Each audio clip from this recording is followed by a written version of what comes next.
सोचिए, एक बच्चा रात के अंधेरे में रोता है। उसकी माँ नींद से जगती है, थकी हुई होती है, लेकिन उठकर उसे सीने से लगा लेती है। वही बच्चा बड़ा होता है और एक दिन वही माँ आवाज देती है, बेटा जरा पानी पिला दो, लेकिन बेटा कहता है, अभी बिजी हूँ।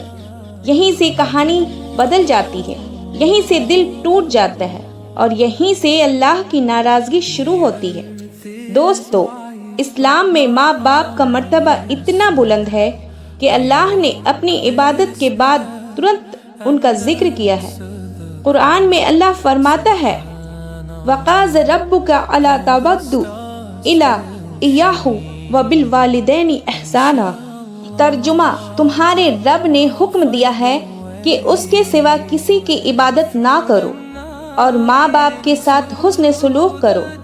सोचिए, अल्लाह ने अपनी इबादत के बाद किसी और का नहीं, सीधे माँ बाप का जिक्र किया है। इसका मतलब क्या है? माँ बाप की खिदमत अल्लाह की इबादत के बाद सबसे बड़ी इबादत है। एक सहाबी नबी करीम सल्लल्लाहु अलैहि वसल्लम के पास आए और पूछा, या रसूल अल्लाह, मेरे हुस्न सुलूक में सबसे ज्यादा हकदार कौन है? आप सल्लल्लाहु अलैहि वसल्लम ने फरमाया, तुम्हारी माँ। उन्होंने फिर पूछा, फिर कौन?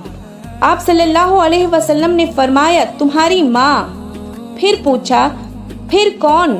आप सल्लल्लाहु अलैहि वसल्लम ने फरमाया, तुम्हारी माँ। फिर पूछा, फिर कौन? आप सल्लल्लाहु अलैहि वसल्लम ने फरमाया, तुम्हारा बाप। सुभान अल्लाह, 3 मर्तबा माँ, 1 मर्तबा बाप। क्यों? क्योंकि माँ ने दर्द उठाया, माँ ने भूख बर्दाश्त की, माँ ने नींद कुर्बान की, माँ ने जान जोखिम में डाली। कुरान में अल्लाह फरमाता है, हमालातहु उम्मुहु वनहनन अला वहन। तर्जुमा, माँ ने उसे कमजोरी पे कमजोरी उठाकर पेट में रखा। सोचिए, 9 महीने का बोझ, फिर पैदाइश का दर्द, फिर दूध पिलाना, फिर रात रात जगना, और जब हम बड़े हो जाते हैं तो कहते हैं, माँ समझती ही नहीं। ये लफ्ज माँ के दिल को चीर देता है। माँ मोहब्बत दिखाती है, लेकिन बाप मोहब्बत छुपाता है। बाप वो होता है जो खुद पुराने कपड़े पहनता है, लेकिन बच्चे के लिए नए कपड़े लाता है। बाप वो होता है जो खुद भूखा सो जाता है, लेकिन बच्चे को पेट भर खिलाता है। बाप वो होता है जो दिन भर धूप में जलता है, सिर्फ इसलिए कि उसका बेटा एसी में सो सके, लेकिन जब बेटा बड़ा होता है तो कहता है, अब्बू ने मेरे लिए क्या ही किया है। ये जुमला अर्श को हिला देता है। नबी करीम सल्लल्लाहु अलैहि वसल्लम ने फरमाया, बाप जन्नत का दरवाजों में से बेहतरीन दरवाजा है। सोचिए, बाप को खोना जन्नत का दरवाजा खोना है। कुरान में अल्लाह फरमाता है, फला तकुल लहुम्मा उफ़्फ़िन। तर्जुमा, माँ बाप को उफ तक ना कहो। सोचिए, अल्लाह ने सिर्फ उफ मना किया है। इसका मतलब उनको तकलीफ देने का सबसे छोटा तरीका भी हराम है।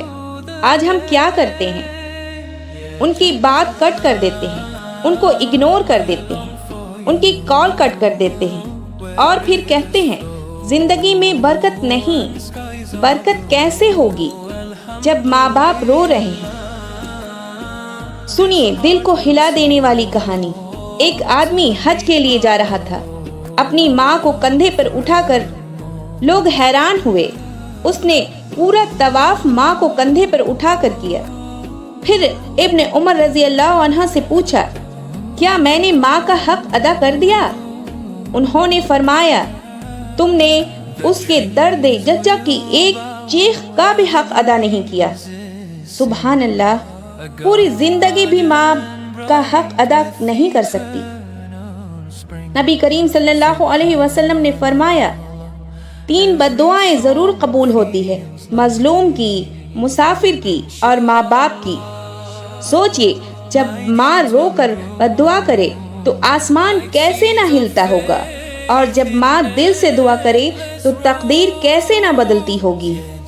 नबी करीम सल्लल्लाहु अलैहि वसल्लम ने पूछा, क्या तुम्हारा माँ बाप जिंदा हैं? उन्होंने कहा, जी हाँ। आप सल्लल्लाहु अलैहि वसल्लम ने फरमाया, جاؤ ان کی خدمت کرو، وہی تمہارا جہاد ہے۔ سبحان اللہ، ماں باپ کی خدمت جہاد سے بھی بڑا عمل ہے۔ آج اگر ماں زندہ ہے تو جا کر گلے لگا لو، آج اگر باپ زندہ ہیں تو ان کے ہاتھ چوم لو۔ کل ہو سکتا ہے صرف تصویر رہ جائے، کل ہو سکتا ہے صرف یادیں رہ جائے، اور پھر ہم رو کر کہیں گے کاش ماں کی بات مان لیتے، کاش باپ سے اونچی آواز میں بات نہ کرتے، لیکن تب وقت ختم ہو چکا ہوگا۔ اس لیے آج ہی، ابھی ہی دل سے کہو ماں آپ سے محبت ہے، ابو آپ میری جنت ہو، اور یاد رکھو جس گھر میں ماں باپ خوش ہو اس گھر میں اللہ کی رحمت برستی ہے، اور جس گھر میں ماں باپ ناراض وہاں زندگی بھی بوجھل بن جاتی ہے۔